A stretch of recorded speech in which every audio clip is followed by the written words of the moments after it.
திமுக கூட்டணியில இன்னைக்கு விசிக வஞ்சிக்கப்பட்டு இருக்கிறதா? விடுதலை சிறுத்தைகள் கடவுகோடி தொண்டனுக்கு வரையில் இந்த கோபமும் அந்த வருத்தமும் அப்படியே ஆழ்மனது. திமுக கூட்டணியில நீங்க இப்படியே தான் இருக்கணும் அப்படின்னு நினைச்சிட்டு இருக்காங்களா? நாங்கள் தேர்தலில் வரும்போது கலைஞர் இருக்கும்போது எங்களை சேர்க்கவே கூடாது அப்படின்னு சொன்ன திமுகவுடைய மாவட்ட செயலாளர்கள், திமுக திராவிட அரசியலுக்குள்ள இருக்கிற சாதியவாதிகள், வீரபாண்டி ஆறுமுகம், துரைமுருகன், பேரையே சொல்றேன், கொள்கை ரீதியா தான் சொல்றேன், கோட்பாட்டு ரீதியா சொல்றேன், தனிநபர் காழ்ப்புணர்ச்சின்னு நான் சொல்றேன். வீரபாண்டி ஆறுமுகம் பாமக வளர்த்தவர், துரைமுருகன் பாமகவை உள்ளே வர வேண்டும் துடியாய் குடி. விஜய் யாரு? பொதுக்கட்சி. அண்ணன் விஜயகாந்த் யாரு? பொதுக்கட்சி. வேற யாரு? இன்னொருத்தர் யாரு? அண்ணன் சீமான் யாரு? பொதுக்கட்சி. இந்த மாதிரி பொதுக்கட்சி. விடுதலை சிறுத்தைகள் யாரு? தலித் கட்சி.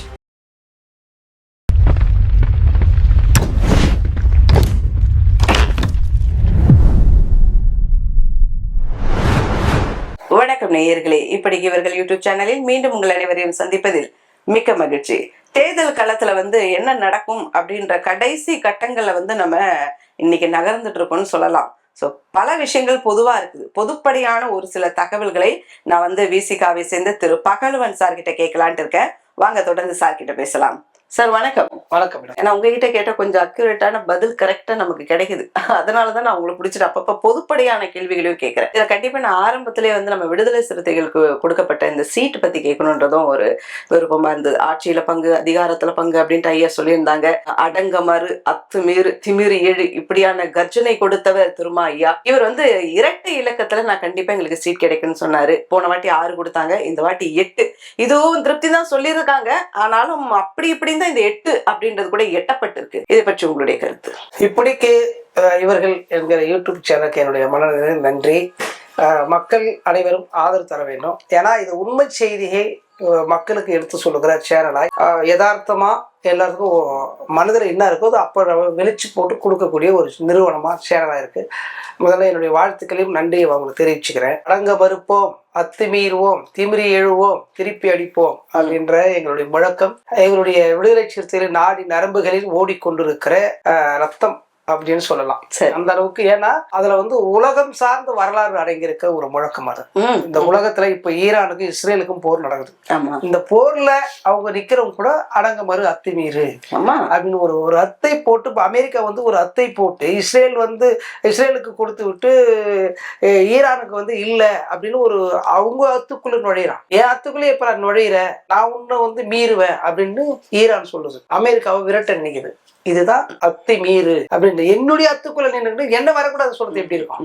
என் வீட்டுக்குள்ள வாசப்பள்ளி நின்றுக்கிட்டு என் வீட்டுக்குள்ள போக கூடாது சொன்னா எப்படி இருக்கும்? அதுதான் அத்து மீறு அப்படின்ற ஒரு பொருள். அது பல விஷயங்களை சொல்லலாம். அதுக்கு ஒரு திரைப்படம் இல்ல 10 திரைப்படம் எடுக்கலாம். அத ஒரு லைனுக்கு அவ்வளவு விஷயம் உள்ளடங்கி இருக்கிற ஒரு தத்துவம் அது. அதை சிலர் காழ்ப்புணர்ச்சி பிடிச்சி அது வேறு விதமா எங்கள் அரசியல் காலத்தில் 1999 அடியெடுத்து வச்சு விடுதலை சிறுத்தைகள் 2026 வரையில் அந்த முழக்கம் ஒலித்துக் கொண்டே இருக்கிறது. ஆதிக்கம் நிறைந்தவர்களால். ஆமா, அதை மையப்படுத்தி பேசும் பொருளாய் மாற்றி கொண்டு இருக்கிறார்கள். எங்க தலைவர் பல்வேறு இடங்களில் அதுக்கு விளக்கம் சொல்லிட்டாரு. அது உலகம் தழுவிய அளவிலான முழக்கம் என்று சொல்லிட்டாரு. எல்லோருக்கும் தேவையான முழக்கம் சொல்லிட்டாரு. அதுக்கு சின்ன ஒரு உதாரணத்துக்கு சொன்னாரு. ஒரு எறும்பு புற்று மேல காலை வைத்தா அந்த எறும்பு சித்தெரும்பு எப்படி கடிக்குது? ஏன் கடிக்குது? என்ன நீ மிதிக்கிற? அந்த சிறிய எறும்புக்கு இருக்கிற கோபம் பகுத்தறிவு உள்ள மனிதனுக்கு இருக்க கூடாதா? என்ன ஒதுக்குற, என்ன நடக்க கூடாதுன்னு சொல்ற, என்ன தோல்ல கூட துண்டு போடக்கூடாது சொல்ற, வேட்டியை கூட கட்டக்கூடாதுன்ற, சட்டை போடக்கூடாதுன்ற, இப்படி இவ்வளவு நிறைய இருக்கு, சொல்லிக்கிட்டே போகலாம். இதையெல்லாம் மீறதுதான். நீ சட்டை போடுறது, நான் சட்டை போடுவேன், துண்டு போடுனா துண்டு போடுவேன், சைக்கிள் ஓடுனா ஓட்டுவேன். நீ இந்த வழியில பிணத்தை தூக்கி போக கூடாதுதான். செத்த பிணத்து பொது வழியில எல்லாரும் ஆடு மாடுகள் கூட போகலாம், ஆனா மனிதன் போக கூடாது. தூக்கி போற மனிதன் தானே. சவம் ஒரு பக்கம், தூக்கி போக மனிதனாச்சு, போக கூடாது. எத்தனை பேர் படத்தை ரோட்ல போட்டு ஓடிக்கிறாங்க, விரட்டிக்கிறாங்க. இந்த அத்துமீறல் தான் அத்துமீறல். இப்படி நிறைய சொல்லலாம். விசிகா இதுக்கெல்லாம் வந்து குரல் கொடுக்கக்கூடிய ஒரு கட்சியா பார்க்கப்படுது. திமுக கூட்டணியில இன்னைக்கு விசிகா வந்து வஞ்சிக்கப்பட்டு இருக்கிறதா ஒரு விஷயங்கள் நாங்கள் பார்க்கணும். தேமுதிகவிற்கு 10 சீட்டு கொடுத்திருக்காங்க. கடந்த எலெக்ஷன்ல தேமுதிகவுடைய நிலை எப்படியாக இருந்தது, அங்கீகரிக்கப்பட்ட கட்சி என்ற அந்தஸ்தை எழுந்த கட்சியாகவும் கூட தேமுதிக ஒரு சில இடத்துல பார்க்கப்பட்டது. ஆனா இன்னைக்கு வந்து தேமுதிக தூக்கி வச்சு கொண்டாடுறாங்க. தோழமைகளாக ரத்தமும் சதையுமாக எல்லாவற்றிலும் உறுதுணையாக இருக்கக்கூடிய விசிகாவுக்கு 8, இதுல அதுவும் பார்க்கிங்ல இருந்து 8 அப்படின்ற மாதிரின்றதுதான் என்னோட முதன்மை கேள்வியாவே பார்க்கப்படுது. விடுதலை சிறுத்தைகள் கடவுகோடி தொண்டனுக்கு வரையில் இந்த கோபமும் அந்த வருத்தமும் அப்படியே ஆழ் மனதில் படித்திருக்குது. அதுல யாராலும் மறுக்க முடியாது. அதே நேரத்துல வந்து பாத்தீங்கன்னா நீங்க தேமுதிகவுக்கு தூக்கி வச்சு கொண்டாடுறாங்க, அவங்களுக்கு கொடுத்துட்டாங்க அப்படின்னு நம்ம வந்து ஒரு நியாயமான கருத்து சொன்னா கூட அது முரண் வழக்கம். நாங்க வந்தது உங்களுக்கு பிடிக்கலையான்ற மாதிரி ஆயிடும். நாங்க எங்க உரிமை கேட்கறோம், நீங்க வந்தது எனக்கு பிடிக்கலன்னு சொல்லல. இல்ல உங்களை உற்சாகப்படுத்த ஆள் இல்லையா திமுக கூட்டணியில? நீங்க இப்படியே தான் இருக்கணும் அப்படின்னு நினைச்சிட்டு இருக்காங்களா? அப்படி இல்ல. அது கண்டிப்பா நீங்க சொன்ன மாதிரி இருந்த காலம் உண்டு. அதாவது தொடக்க காலத்துல 2001 2006 நாங்கள் தேர்தலில் வரும்போது கலைஞர் வரும்போது எங்களை சேர்க்கவே கூடாது அப்படின்னு சொன்ன திமுகவுடைய மாவட்ட செயலாளர்கள் சாதிய சிந்தனைவாதிகள். அவங்க திமுக திராவிட அரசியலுக்குள்ள இருக்கிற சாதியவாதிகள். வீரபாண்டி ஆறுமுகம், துரைமுருகன், பேரையே சொல்றேன், இது போன்ற ஆட்கள் எல்லாம் வந்து நேரடியாவே வந்து எங்களை வரக்கூடாது அப்படின்னு சொன்னாங்க. 100% பதிவு செய்யலாம், 100% பதிவு செய்யலாம். அடங்காய் மதையாதையாய் அதிரடி கலகம் செய், அழிவில் தான் ஆக்கம் உண்டு, ஆகவே நீ தியாகம் செய்ய சொன்னாங்க. நான் அடங்க மறுத்து கொள்கை ரீதியா தான் சொல்றேன், கோட்பாட்டு ரீதியா சொல்றேன், தனிநபர் காழ்ப்புணர்ச்சின்னு நான் சொல்லல. வீரபாண்டி ஆறுமுகம் பாமக வளர்த்தவர், துரைமுருகன் பாமகவை உள்ளே வர வேண்டும் துடியாய் துடித்தவர். அதே தலித் சமூகத்தை சார்ந்தவர்கள் திமுகவில் எத்தனை பேர் இருக்கிறாங்க? ஏன்னா பெரிய தலைங்க பேரெல்லாம் சொல்லும் போது தைரியமா போடுங்க கூட அவங்கள வச்சுக்காம நாங்க இருக்க மாட்டோம் அப்படின்னு சொல்றதுக்கு தைரியம் கிடையாது. அந்த அதிகாரத்தை அந்த கட்சி அவங்களுக்கு கொடுத்தது கிடையாது. புரியுதுங்களா? இன்னைக்கு கூட அண்ணன் வேல்முருகன் வந்து துரைமுருகன் வந்து எப்படி இருந்தார் அப்படின்னு சொல்றாரு. ஏன்னா அவரு வந்து சொல்ற இடத்துல இருக்கிறார். இப்ப நான் வந்து இப்படி சொன்னா போடலாமான்னு கேட்கிறேன். இப்ப எவ்வளவு தூரம் இருக்குது பாருங்க. அப்ப இதுதான் இங்க இருக்கிற சூழ்நிலை. அந்த சூழ்நிலையை கருத்தில் கொண்டு கரெக்டா கேட்டீங்க. நன்றி. தேமுதிகவிற்கு தமிழ்நாட்டில் இருக்கக்கூடிய செல்வாக்கு என்ன, விசிகாவிற்கு தமிழ்நாட்டில் இருக்கக்கூடிய செல்வாக்கு என்ன? ஆனா வந்து பாத்தீங்கன்னா மீண்டும் மீண்டும் என்னுடைய துவக்க கேள்வி அதுவாகவே தான் இருக்குது. அந்த ஒரு செல்வாக்கின் அடிப்படையிலேயாவது விசிகாக்கு இன்னும் கூட சீட்டு ஒதுக்கி இருக்கலாமோ அப்படின்ற ஒரு கேள்வி வருது. விடுதலை சிறுத்தைகள் வந்து மக்கள் அரங்கிலே தன்னுடைய நிலைப்பாட்டை மக்களுக்காக அனிதினமும் போராட்ட களத்துல நின்று, அதாவது முகமறியாத முகவரிகளுக்கு முகவரி கொடுத்தவர் எங்கள் தலைவர், முகம் காட்டியவர் எங்கள் தலைவர். ஆனால் அண்ணன் விஜயகாந்த் அவர்கள் அப்படி கிடையாது. திரைமறைவிலிருந்து வந்தவர், பெரிய மீடியாவில இருந்து வந்தவர். நாங்க வந்து பெரிய மீடியாவில இருந்து வந்து கிடையாது. அவர் வந்து அண்ணன் விஜயகாந்த் வந்து விஜயகாந்த்னு சொல்லி ஒருத்தருக்கு தெரியலன்னு சொல்ற இடத்துல விஜயகாந்த் அண்ணன் இல்ல, அவரு இல்ல. ஆனால் விடுதலை சிறுத்தை தலைவர் வந்து இவர் தான் இன்னைக்கு வரைக்கும் நாங்க சொல்ல வேண்டியது இருக்கு. சரி. ஏன்னா மக்கள்கிட்ட போய் சேரலன்னா இவர் திரைமறைவு நடிகர் கிடையாது, இவர் மக்களுக்காக உழைக்கின்றவர். சேராததே இந்த இடத்துல இது காரணமா இதுவா மொழி பற்றி இதுவா அதுதான் இங்க சினிமா மோகத்தை முன்னிறுத்தி மக்கள் மன்றத்துல உழைப்பவர்கள் பின்னுக்கு தள்ளுறாங்க. மக்கள் மன்றத்துல உழைக்கிறவர்கள் பின்னுக்கு தள்ளி சினிமா மோகத்தில் இருக்கிறவங்களை வந்து உடனே இவர் வந்து 100 பேரை அடிச்சு தூக்கி போட்டுருவாரு. சட்டமன்றத்துல போனா சட்டமன்றத்துல தூக்கி எல்லாரும் ஃபைட் டை வச்சு அடிச்சு தூக்கி போட்டுருவாரு அப்படின்னு நினைக்கிறாங்க. இவர் போனா பேசிக்கிட்டு தானே இருப்பாரு. ரொம்ப ஈஸியா சொல்லுங்க. இந்த பேச்சுன்றது எவ்வளவு பெரிய அதுதான் இவங்க ஸ்கிரிப்ட் எழுதி பேசணும், நம்ம உளவியலா பேசணும், உண்மையை பேசணும், அதை ஏற்றுக்கிறதுக்கு இங்க ஆள் கிடையாது. அப்போ இவங்க வந்து சினிமாவுக்கு முன்னுரிமை தராங்க அப்படின்ற ஒரு பொருள் ஒண்ணு இருக்கு. இன்னொன்னு வந்து அவங்கள வந்து இங்கேயா வந்து இங்க நாங்க கேட்க முடியாது, கேட்கவும் கூடாது. அவங்களே எத்தனை சீட்டு கொடுத்தீங்க, எங்களுக்கு இவ்வளவு சீட்டு, அவங்களை கம்பேர் பண்ணவே கூடாது. நாங்க என்ன சொல்ல வரோம்னா, நாங்க என்ன நினைக்கிறோம்னா, எங்க விடுதலை சிறுத்தைகள், நாங்க எங்க தொண்டர்கள் தோழர்கள் பெரும்பான்மையான உறுப்பினர்கள் நாங்க என்ன சொல்ல வரோம்னா, நீங்க எங்களுக்கு கொடுப்பதுல தான் குறைச்சுதான் அவங்களுக்கு கொடுக்கின்றது தவறு. எங்களுக்கு கொடுக்க வேண்டிய 12-15 சீட்டு நாங்க கேட்கிறோம்னா அதுல வந்து தோழமை கட்சி புதுசா வராங்க, அவங்களுக்கு உங்களுக்கு தான் தருவன்னு சொல்றேன். நீங்க உங்க பங்குல இருந்து எடுத்து கொடுங்கன்ற. திமுக நீங்க வச்சு நிக்கிறீங்களே இத்தனை சீட்டு சொல்றேன், அதுல இருந்து எடுத்து கொடுங்க. எங்களுக்கு ஒதுக்குறது இதுல இருந்து தான் நான் எடுத்து கொடுப்பன்றதுதான் இங்க எங்களுக்கு வந்து கசப்பு உண்டாக்குது, வருத்தத்தை உண்டாக்குது, அதுதான் வேதனையை உண்டாக்குது. விடுதலை சிறுத்தைகள் வந்து திராவிட கழகம்னு பெயர் இட்டுக்கிட்டு இருந்தா ஒருவேளை 15 சீட்டு கொடுத்திருப்பாங்களோ? இருக்கலாம். விடுதலை சிறுத்தைகள் அப்படின்ற ஒரு இருக்கலாம் எங்களுக்கு வந்து தன்னிச்சையா வந்து தனித்துவமா இருக்கிறதுனால, கழகம் இல்லாம கட்சி அப்படின்ற இருக்கிறதுனால ஒருவேளை இருக்கலாம். நீங்க சொல்றது கூட அது இப்பதான் நான் யோசித்து பாக்கிறேன். இதுக்கு ஒரு ஆர்டிகல் எழுதணும். இப்போ இது வந்து கண்டிப்பா இது வந்து பார்த்தாகணும்.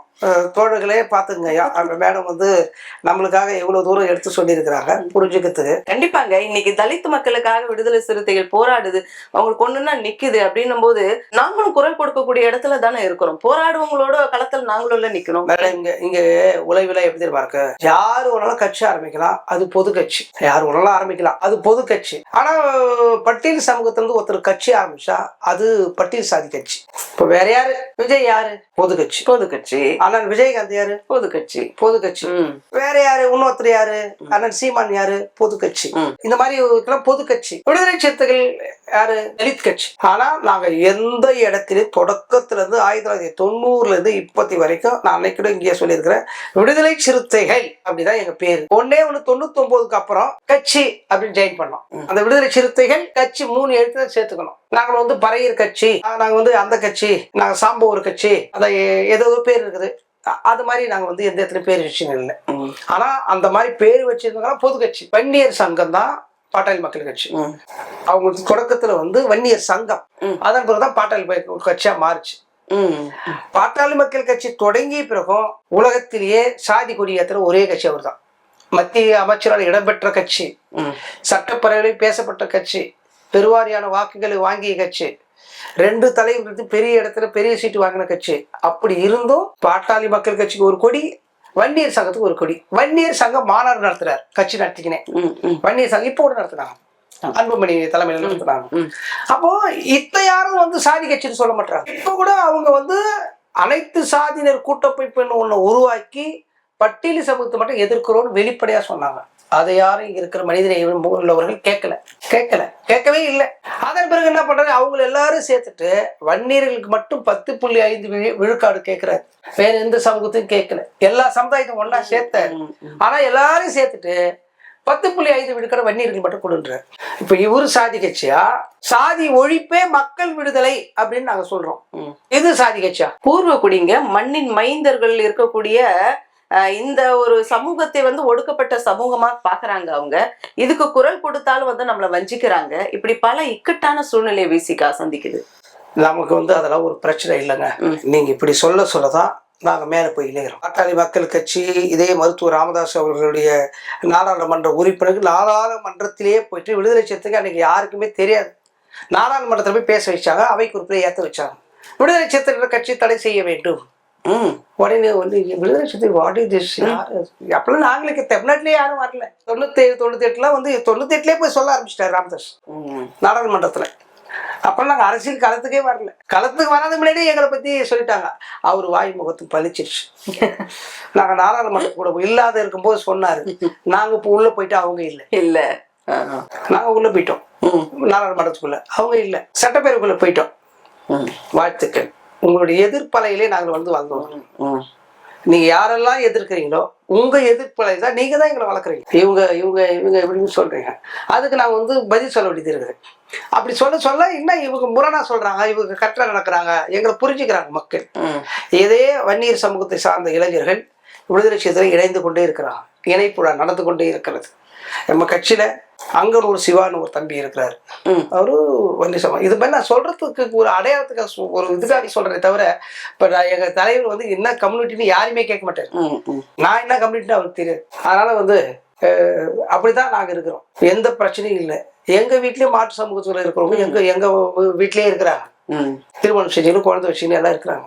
அந்த மாதிரி ஒரு பிரிவினவாதமே எங்களுக்கு இல்லை. எங்க கட்சியில அது மாதிரி பல பேர் இருக்கிறாங்க. அதெல்லாம் வந்து பல பேர்ல பாதி இருக்கிறாங்க.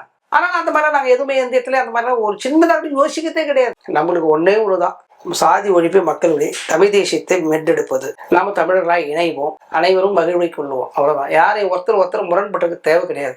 கண்டிப்பா உங்களுக்கு உரிமை வேணும்னா அரசாங்கிட்ட கேட்கணும். அரசாங்கத்தை ஆளுகின்ற அரசாங்கத்தை எங்களுக்கு இதுல 10.5 விழுக்காடு கொடுங்கன்னு நீங்க அரசாங்கத்துக்கிட்ட முறையிடணும். நீங்க சொல்றீங்க மக்கள் கணக்கெடுப்பு எடுங்கன்னு சொல்றீங்க, தாராளமா எடுக்கணும்னு சொல்றோம். ஆனா வந்து தப்பா நான் சொல்றீங்க, ஒன்றிய அரசு கேட்கறதுக்கு மாறா மாநில அரசாங்கத்தை கேட்குறீங்க. மாநில மாநில அரசு தான் எடுக்க முடியும், ஒன்றிய அரசாங்கம் தானே எடுக்கணும் அப்படின்னு சொல்றோம் நம்ம. அது வந்து புரிஞ்சுக்கிறாம அதை மாத்தி விடுறாங்க. அதுதான் இங்க இருக்கிற சிக்கல். இப்போ திருமாயாவுக்கும் கமல்ஹாசன் சாருக்கும் ஒரு நட்பு இருக்கு. அன்புக்கு மாத்திரமே இந்த சிறுத்தை அடிபணியும்ட்டு திருமாயாவை மேடையிலே வந்து புகழ்ந்தவர். இன்னைக்கு வந்து கமல்ஹாசன் அவர்களுக்கு வந்து இந்த சீட்டு ஒதுக்கப்படாத நிமித்தம் நான் வந்து விட்டு கொடுத்த போற இது தியாகம் அல்ல, இது என்னுடைய கடமை அப்படின்னு சொல்லிட்டு இதை நீங்க எப்படி பாக்குறீங்க? திருமாயா வந்து கண்டிப்பா அவரும் கூட களத்துக்குள்ள வரணும் அப்படின்ற ஒரு எதிர்பார்ப்போட இருக்கிறாரு. இதை நீங்க எப்படி பாக்குறீங்க? கண்டிப்பா எங்க தலைவர் அண்ணன் எழுச்சி தமிழர் அவங்க சொல்லி இருப்பது வந்து இங்க இருக்கிற அரசியல் அரங்கில் பெரிய ஒரு மாற்றத்தை நிகழ்த்தக்கூடிய ஒரு வார்த்தை. அது என்னன்னு கேட்டா, ஒரு கூட்டணி அப்படின்னு சொல்லிட்டு வெறும் கூட்டணியா வந்து பார்க்கிற மனநிலை இங்க உண்டு.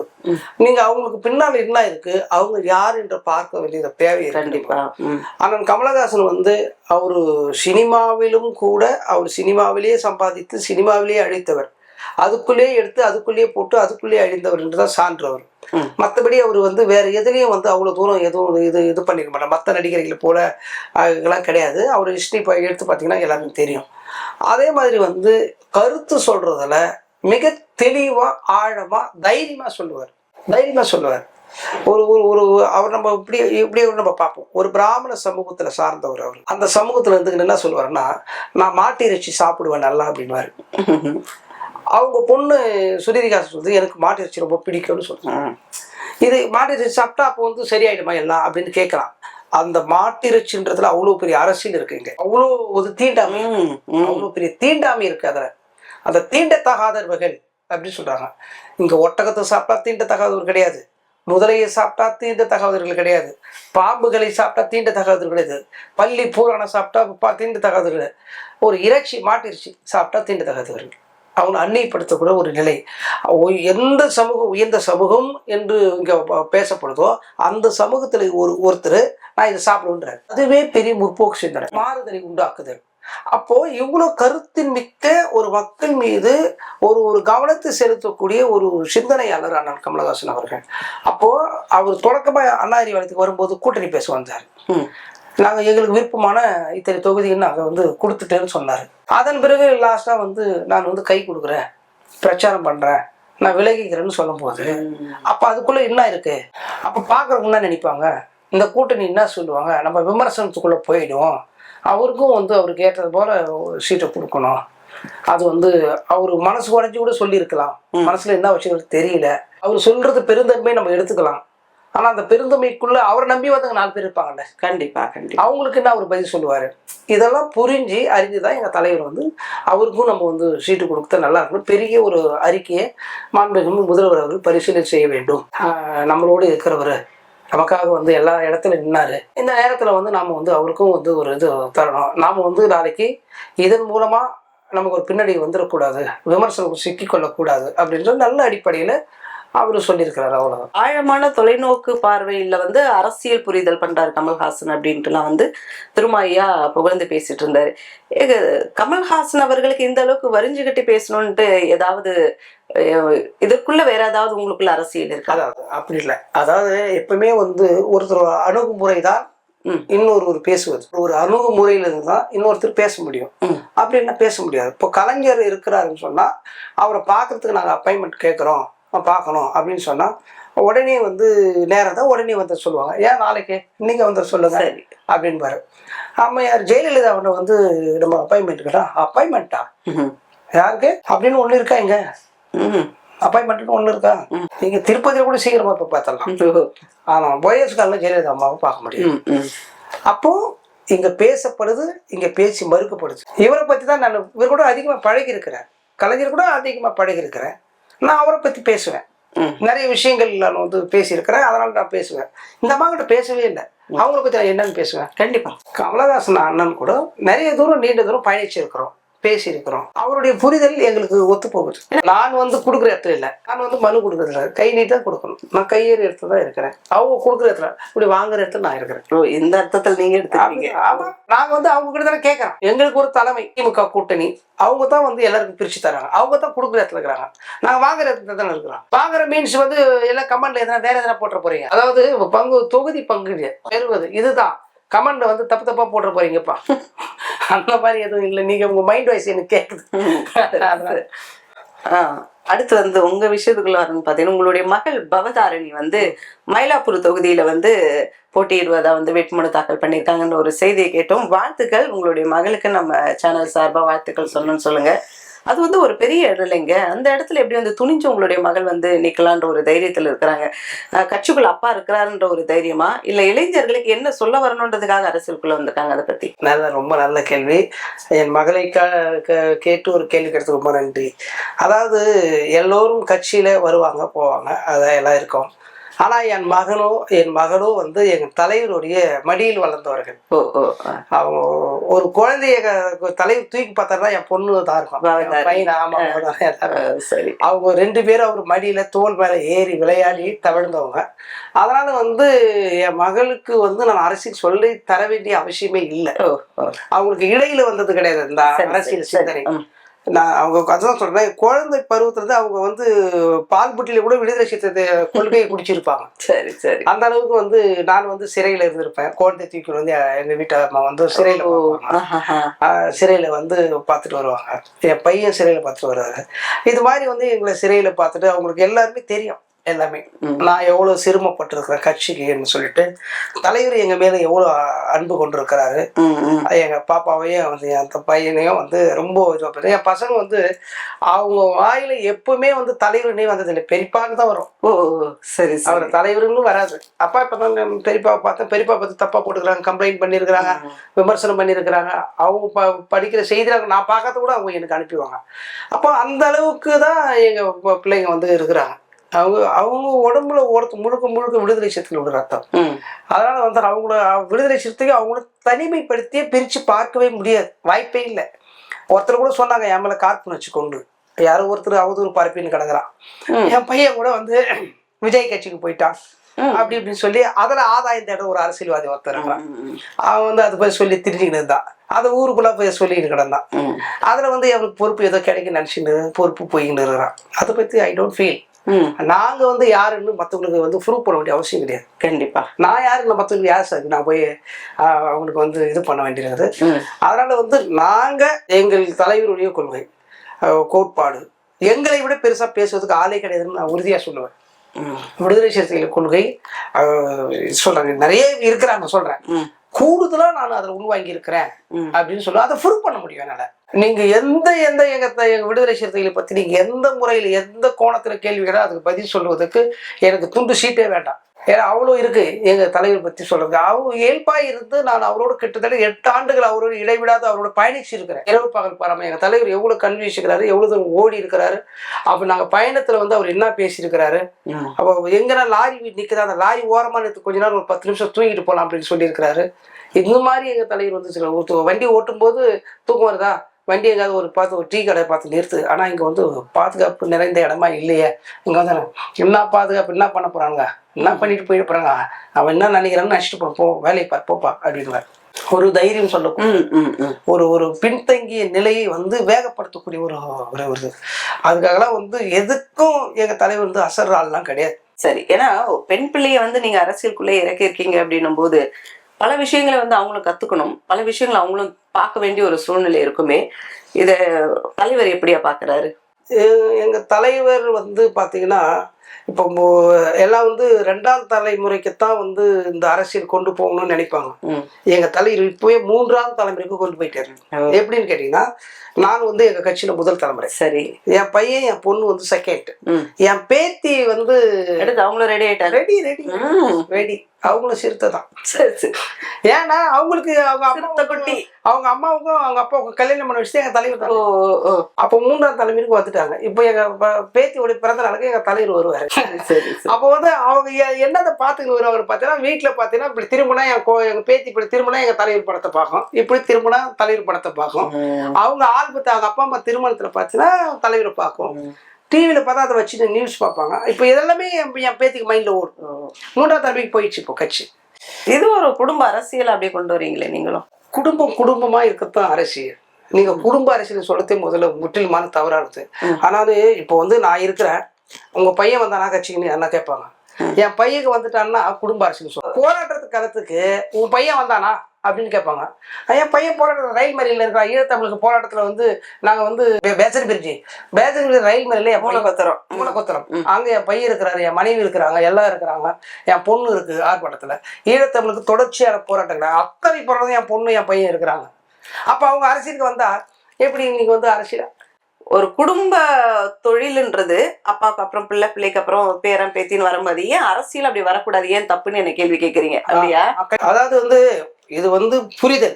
மக்கள் பணி செய்யறது, அரசியல் மக்கள் பணி செய்யறது, கந்து வெட்டி விடுறதுன்னு மற்றவங்களை கத்த வைக்கிறது. இது வந்து மக்கள் பணி. இது மக்களுக்காக நம்ம கத்துறோம். மக்கள் பணிக்காக என் குடும்பத்தாரை கொண்டு வர்றதுல என்ன தப்பு? ஏங்க ஓட்டு வந்து குடும்பத்தோட ஓட்டு போடணும்னு கேட்குறீங்களே நீங்கள். வரும்போது கையெழுத்து கும்பிடும்போது வாக்காளர்களை பார்த்து என்ன சொல்லுங்க, அம்மா உங்க குடும்பத்தோட போட்டுருமான்னு சொல்றீங்க. கண்டிப்பா. அப்போ குடும்பத்தோட அரசியல் வந்தால் வேணான்னுவீங்களா? அதாவது அதிகாரம் தான் ஒரே குடும்பத்தில் இருக்கக்கூடாது. அரசியல்ல அதிகாரம் மட்டுமே ஒரே இடத்துல இருக்கக்கூடாது. அங்கதான் வந்து ஒரு கேள்விக்குறியா வரும். நான் முதலமைச்சர், எனக்கு கீழே என் மகன் வந்து துணை முதலமைச்சர், நான் பிரதமர், நான் நிதியமைச்சர், அந்த மாதிரி வரும்போதுதான் அது விமர்சனம் ஆகும்.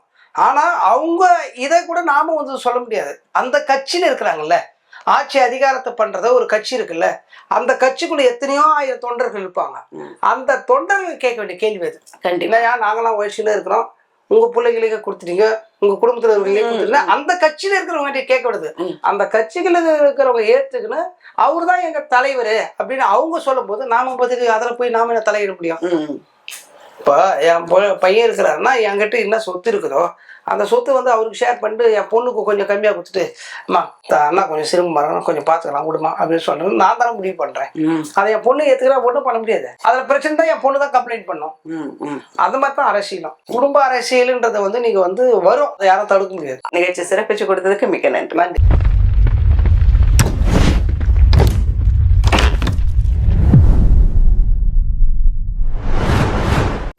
ஷேர் பண்ணுங்க, சப்ஸ்கிரைப் பண்ணுங்க, மறக்காம பெல் பட்டனை ரிங் பண்ணுங்க.